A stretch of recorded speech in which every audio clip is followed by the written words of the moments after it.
Same ఇవాళ మళ్ళీ అవే రోజులు కనబడతా ఉన్నాయి. ఆనాడు చంద్రబాబు నాయుడు ముఖ్యమంత్రి ఉన్నటువంటి సందర్భంలో బోర్లలో నీళ్ళు ఎండకపోయినాయి, చెర్లలో నీళ్లు లేవు, చెక్ డ్యాంలలో నీళ్లు లేవు, వాగులలో నీళ్లు లేవు, మంచినీళ్ళు లేవు.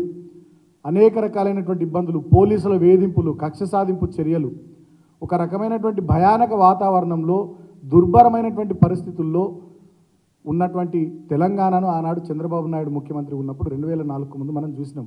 మళ్ళీ వాళ్ళ చంద్రబాబు నాయుడు శిష్యుడు రేవంత్ రెడ్డి ముఖ్యమంత్రి ఉన్నటువంటి ఈ సందర్భంలో కూడా మళ్ళీ తెలంగాణలో అటువంటి పరిస్థితులే వచ్చినాయి. ఈ గురు శిష్యుల బంధం, ఈ సంబంధం ఆ పాలనను మళ్ళా తెలంగాణలో కంటిన్యూ చేస్తూ ఉంది. కాబట్టి నేను సేమ్ ఇవాళ మళ్ళీ అవే రోజులు కనబడతా ఉన్నాయి.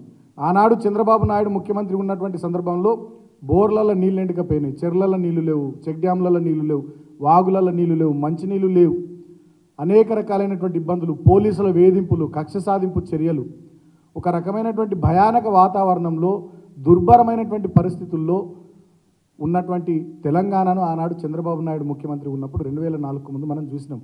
మళ్ళీ వాళ్ళ చంద్రబాబు నాయుడు శిష్యుడు రేవంత్ రెడ్డి ముఖ్యమంత్రి ఉన్నటువంటి ఈ సందర్భంలో కూడా మళ్ళీ తెలంగాణలో అటువంటి పరిస్థితులే వచ్చినాయి.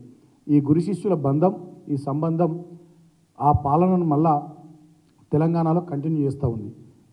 కాబట్టి నేను